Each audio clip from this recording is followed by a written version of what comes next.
Isn't it? It is, it's great. Love it. I absolutely love it. And who's that? That's the new man. Is it? The one that gives me fun and makes me smile a lot. How did you feel before in your house compared to the difference since the makeover? Since the makeover's been completed, I feel happy and content in my house for the first time. Well, there's certainly no doubt that Leslie is one happy lady. It's actually quite difficult to leave that house. It feels really calm and settled. Well, we're going to come back in a few weeks' time and let's see if the house is as peaceful and Leslie is as happy then as she is now.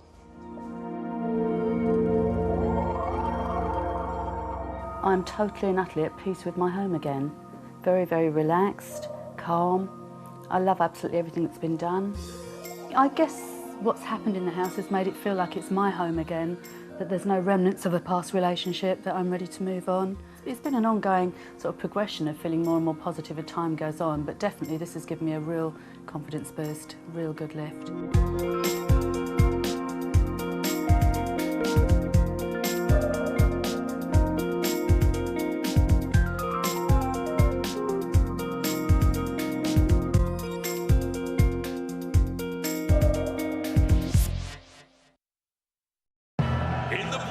Tipping the scales with over 800 stores in its mystery middle aisle, it's Aldi. In yellow, weighing in with its 22B beans and knockdown lobster deals, it's Lidl. Who will win the battle for quality and price? Aldi versus Lidl, Supermarket Wars, Monday at 9 on Channel 5. Now, a heron seems to have lost his waterproofness in Wildlife SOS.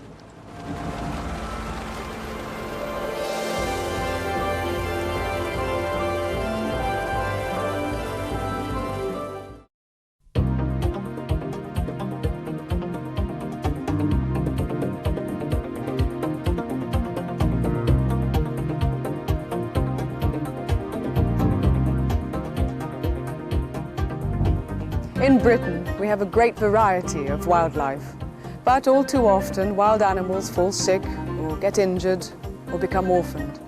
Fortunately, there are groups of volunteers who are devoted to taking care of them. One rescue centre decided to video its activities for educational purposes and to train its helpers. In this series, we're going to bring you extracts from their unique archive. The scenes were shot using amateur video equipment, but they capture the drama and the emotion of this fascinating work. Simon Cowell leads the team of volunteers. We're just on our way to a call-out. It's about the third call-out of the day. Apparently there's a heron behaving in a very un-heron-like manner. That is to say, when people are going up to him, he doesn't seem to have the strength to fly away.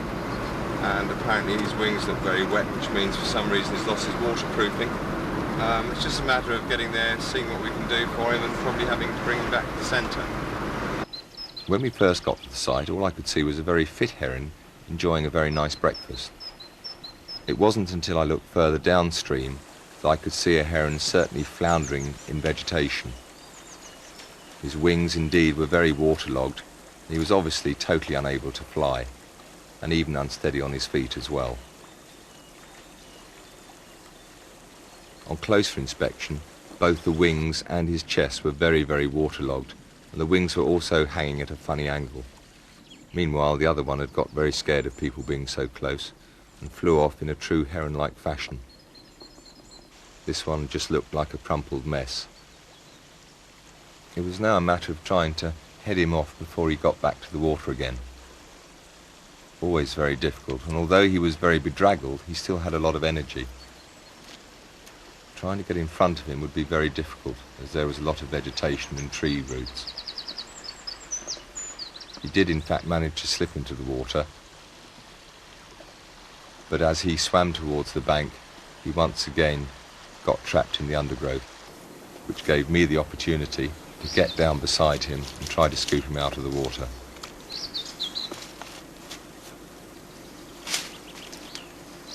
I really didn't fancy a swim and was very nervous as I held on to a very, very small branch, but at least I managed to get him.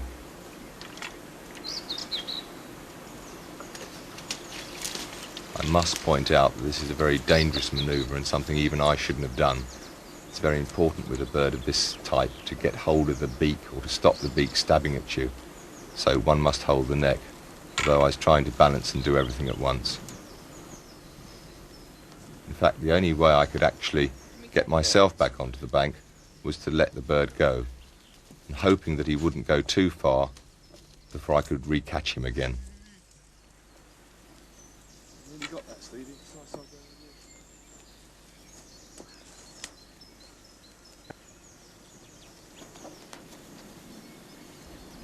Any long-beaked bird must be considered dangerous, insofar as they will strike out with their beak at anything shiny, and obviously eyes are a prime target. Now at last I have him securely, and holding him gently but firmly round the neck. After cursory examination of the wings, I could feel no obvious damage, but his keel, that is the breastbone, was very prominent. If the bird had been fit and feeding well, this would not have felt nearly so pronounced. See from this bird that his wings are not at all waterproof. There's a lot of water just hanging around. That would normally drip straight off the bird. He's also got a part of his beak missing. So I think we'll have to, he also feels very thin on the keel, so I think we'll take him back to the centre and feed him up a bit at least and get the vets to check him through, because those feathers shouldn't be that unwaterproofed. Seems to have lost a lot of the waterproofing.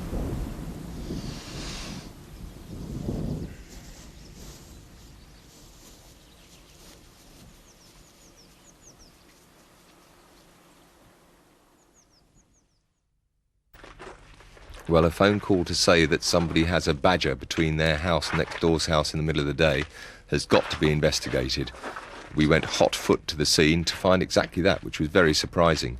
Badgers not only aren't seen during the day very much, but certainly not in the middle of a large town. The most difficult problem we had was to get this badger safely caught without it escaping and able to run off across a road and do itself some serious damage.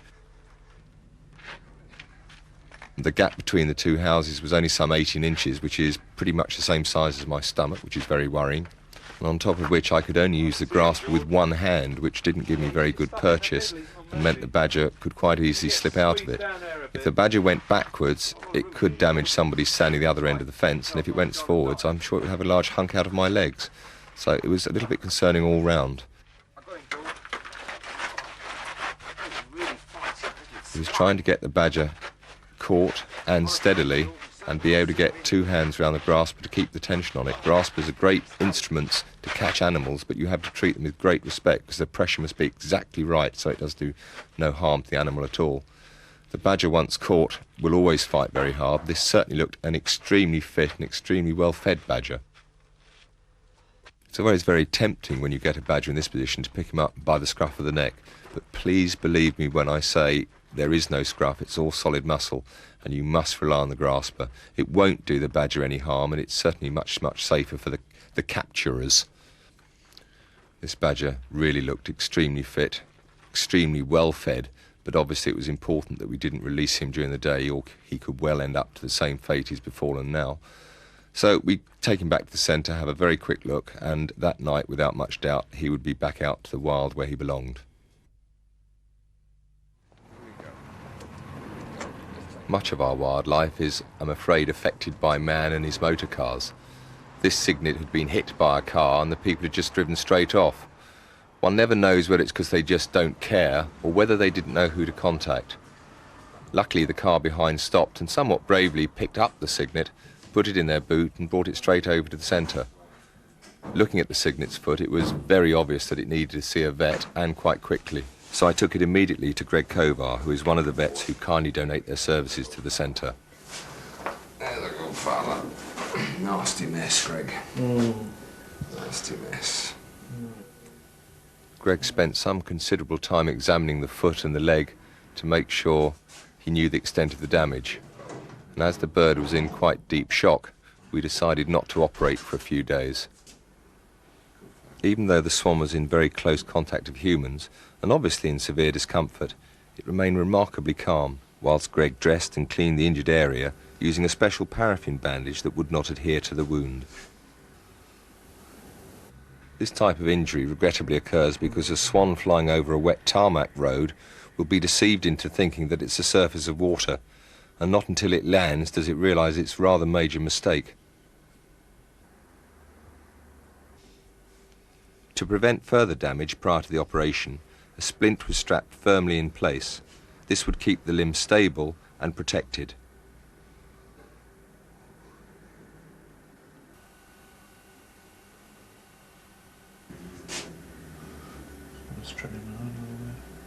Right. With a piece of wire or something like that. Just to... When you want to have a hack at that one? Sorry? When you want to have a hack at that one? I will have to do it in the next couple of days. Once all the bandaging was complete, an injection of antibiotic was given. This would cover the cygnet against any infection.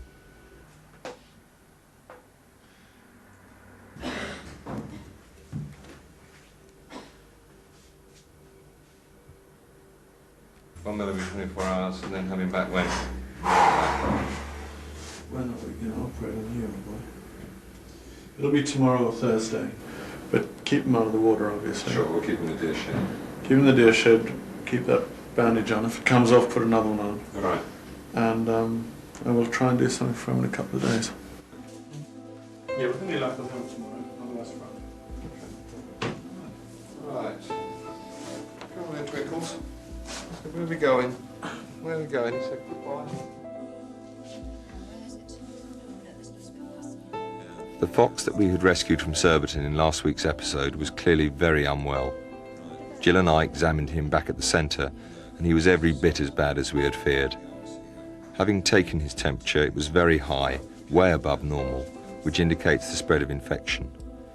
The mange was so advanced that this poor animal had open sores and wounds on his back and on his legs. He was so very weak, we felt that he wouldn't have the strength to pull through. Nonetheless, we never give up until the animal does, and we did everything possible to give him that last chance. An antibiotic injection, followed by an anti-shock injection, was his best hope. Once the fox was in the quiet of our intensive care unit, I had the opportunity to ring one of our vets for further advice, and consequently we put the fox on a drip. But unfortunately, during the night he died. But at least it was peacefully and in the warm and quiet of our intensive care unit. We always take the death of a patient to heart, and it is at these times that we should not forget that between 65 to 70% of the animals that we take in do survive and are able to be returned to the wild. Big badge. Come on, big badge. It's time to go home. The badger that we had caught earlier in the day between the two houses had had a check-up. He was extremely fit and extremely cross, I might add, but now it was night time, it was safe to release him back to where he belonged. We talked to a local badger group, and there was a set only about a quarter of a mile from where he was found, so this was where we were heading to now. Without doubt, and as always, the nicest part of our work is when you can release something back to the wild, and the sooner the better. We were joined by two of our own volunteers, as well as lots of local people, and a staunch support of ours, the Wildlife Liaison Officer from the Metropolitan Police. Badger groups are very, very useful to us because they map all the badger sets in their area, and it makes our life much simpler of how and where to put the badger back safely. Not to risk anything to luck, we still check the bottoms of fences to see if there's any badger hairs around. We check for their footprints and marks where they've gone under fences, as they definitely had here. All was left now was to open the door and hope the badger picked up the scent very, very quickly. It's always strange, you have a badger in captivity and you think as soon as you open the door they'd zoom out. They're always very scared to come out into an open space. Sometimes you can wait for simply ages and ages for the badger to go. Luckily this time it wasn't very long. He's scenting already, and within a few feet he'd picked up the track that he obviously recognised, and he was back and free exactly where he should be, in the wild again.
Joy's fishing line, I'm afraid.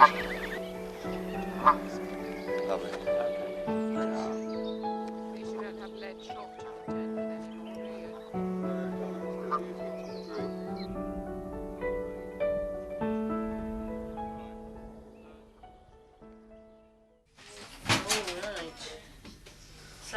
Like all wildlife centres, there is definitely what we call the silly season. And halfway through the silly season, we actually get our favourite patients in. Oh, they're just dear little things. And they're the little orphan hedgehogs. Look at that. Many of these are found because they've been disturbed from compost heaps or the mother's been killed on the road.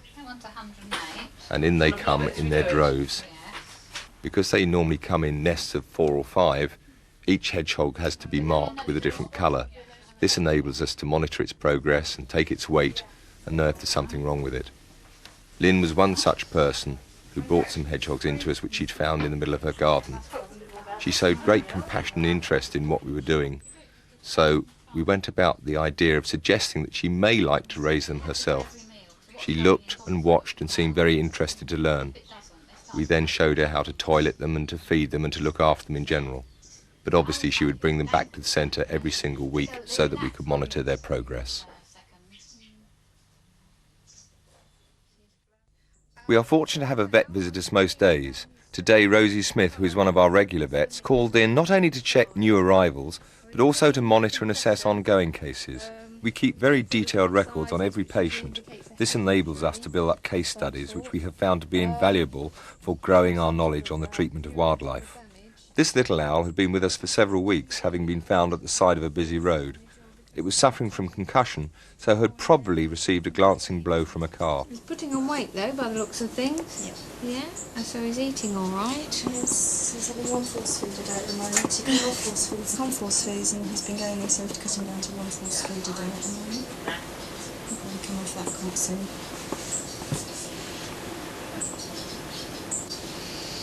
Okay, his pupils are a slightly different size. The left one's bigger than the right one. His legs appear to be fine. And the fact that his pupils are still odd sizes would indicate that there is some damage to his brain there. That may improve with time, particularly as he's young. So I think it's worthwhile just persevering with him for a while and see if he makes any improvements on his own. And I'll check him up in a week's time and see if there's been any change. Little owls are in fact one of Britain's most common owls, but I must admit I've seen very few in the wild. They are really cute and seem to have a very comical and mischievous expression. One such owl nearly proved to be more mischievous than I could cope with. This is a rescuer's nightmare, a building 4 stories high and no stairs. A little owl had somehow flown into this wine warehouse and seemed very reluctant to leave. Hello, Wal. Coming down to see Daddy. I increasingly worry about my fast-growing senility. In moments of pure helplessness, I manage to say the most absurd things. If we can get him to fly down, Jan, we'll have another net with us. If I get him to sort of start to come down, we'll try to get you to net him quick. I had absolutely no idea how I was going to catch this bird, but I was determined to help it. We spotted him about 2 days ago, and when we were about to look up, he was up on one of the beams. The sparrows we've had in and pigeons we've had in, they tend to find their own way out, but he hasn't found his way out. He's been in the same area for 2 days. Where's he gone? With unusual forward-thinkingness, I had bought 3 long lengths of drain pipe. Quite why, I don't know. This is called quick thinking invention. Oh, where is he? Oh, you couldn't get much higher, could you, sweetheart? Well done, jolly good. Oh, let's get yours set up first. I always carry long poles and large catch nets with me, but I had nothing remotely long enough to handle this situation. But there was no other choice. This was all I had. It would have to do. This is where we spend the next hour and 3/4 running round like yo-yos. I handed the net to Jan, who then practiced her forehand owl-grabbing smash technique. Meanwhile, on the basis that necessity is the mother of invention, I set about constructing an owl prodder. Let's could be fun, couldn't it? I know it sounds terrible, but in a way you want to knock him slightly so he goes off balance. So he comes downwards. It's going to be so cumbersome, it's not going to be true.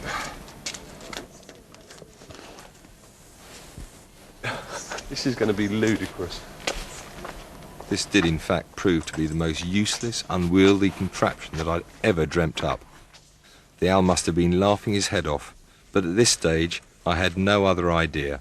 No, down, wall, down. I think it's going to have to be method 2. We'll persevere a little longer. Where's he gone now? I even tried talking and making stupid noises at him.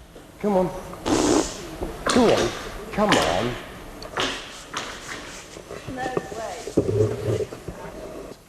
How to deal with this. If we can't get up there, the fire brigade haven't got anything that can help us get close. And if we do get close, he's just going to fly straight away. We want him to try to get hungry, but not too hungry that he dies, but to come down for food. We had brought a live trap and some owl food just in case, but he wasn't going to be interested while we were there, and I wasn't giving up yet anyway. This is manageable. If we could get one the right... I mean, what height is that roughly? How high would another one of those go? Not much, well... I'm not sure what was going through my mind at this stage, but for some unknown reason I thought I might be in with a chance if I could climb up the racking towards him. Are you strong enough to stand on? Yeah. This too was another crazy idea, as I can't stand heights.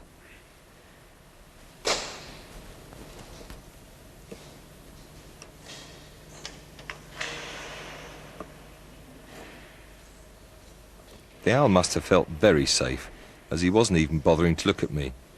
But without really knowing exactly where the owl was, I lifted the net as high as I could reach, and was absolutely dumbfounded at what happened next. I couldn't believe it. At last we had him. Make sure it doesn't fly out of that, Jack. I hate heights.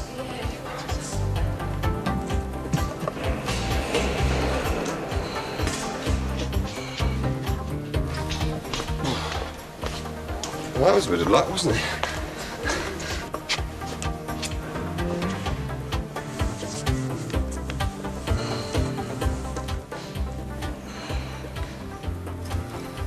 As soon as Jan could safely lift him out of the net, I was concerned to see what sort of condition he was in. Does he feel thin? Bit, yeah. What are you doing, silly wall? Worse, but it is. Oh, well, we'll take him back and feed him up anyway in this weather, because he needs to be nice and fat, and then we'll release him around here again in 4 or 5 days' time, I hope. Very lucky. It wasn't. It was absolutely brilliant. Well done. Once the owl was in the safe hands of Jan, all that remained was to carefully transfer him to a carrying cage for safe transport back to the centre, where we could carry out a more thorough examination. But in fact, we felt all he would need was a few good meals before going back out to the wild again. That was lucky. That was straight luck. I will honestly admit to anybody there was no skill in that at all. Might have been skill climbing the wine things. I got up there and suddenly realised that I hate heights. Quite interesting. But for him to stay in the net was just, I mean, a real stroke of luck. Join us next week for some more glimpses of the challenges facing wild animals and the people who care for them.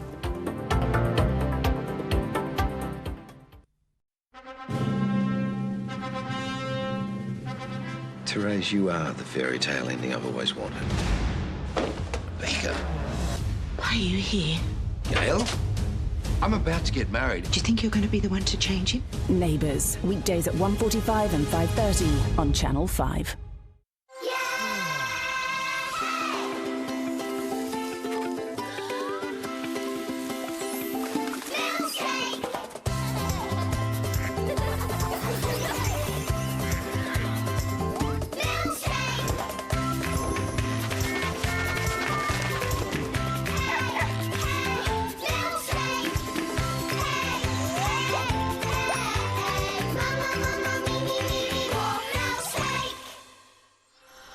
Good morning, milkshakers. It's David here, and a happy Thursday to you. It's back to school week, so I'm going to be reading out some of your back to school emails, and we've also got a brand new episode of Thomas and Friends coming up later as well. But right now, let's jump on a train with Pepper and the gang. Oh, wait for me!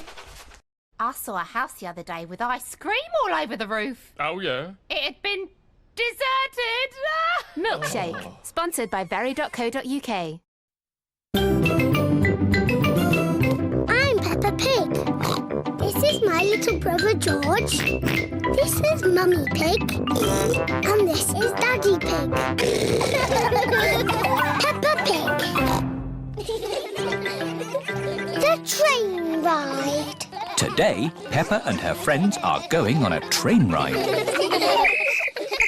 Mr. Rabbit is the station master. How many tickets? 1, 2, 3, 4, 5, 6, 7, 8, 9, 10. 10 child tickets and 1 teacher ticket, please. Now, children, do not lose these tickets. Can I see your tickets, please? I've lost my ticket. Oh, dear Pedro, you must be more careful. There's your ticket. Oh, try not to lose it again. Here comes the train. Choo-choo!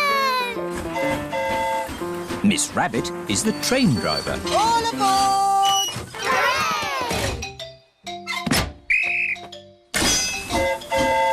Clickety-clack, clickety-clack, the train is on the track. Half and puff, clickety-clickety-clack. Oh, here are your activity sheets. The children have to spot everything that is on the activity sheet. A boat, a signal box, and a tunnel. I can see trees. Are trees on the list? No. I can see clouds. Are clouds on the list? No. I can see Grandad Dog. Ahoy there! Hello, Grandad Dog! Is Grandad Dog on the list? Silly Peppa. My Grandad won't be on the list. But he is sailing a boat. And a boat is on the list. Hooray! The children tick the boat on their activity sheets. Tickets, please. Mr. Rabbit has come to check everyone's ticket. I think I've lost my ticket. Oh, dear, oh, dear. Meow. There's your ticket, Pedro. You were sitting on it. Now, you try not to lose it again, Pedro. The train is going slowly uphill. The train is going quickly downhill. Madam Gazelle, I feel a bit sick. Can I go to the front, please? OK, Pedro. You can go to the front of the train. Do-da-dum-dum, da-dee-da. No. Hello, Pedro. Not feeling very well. Would you like to drive the train for a bit? Yes, please. Clickety-clack, clickety-clack, the train is on the track. Half and puff, the train is on the track.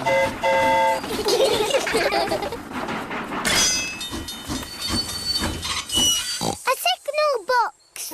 That's on our list. Hooray! The children tick the signal box on their activity sheets. The signal has stopped the train so that someone important can cross.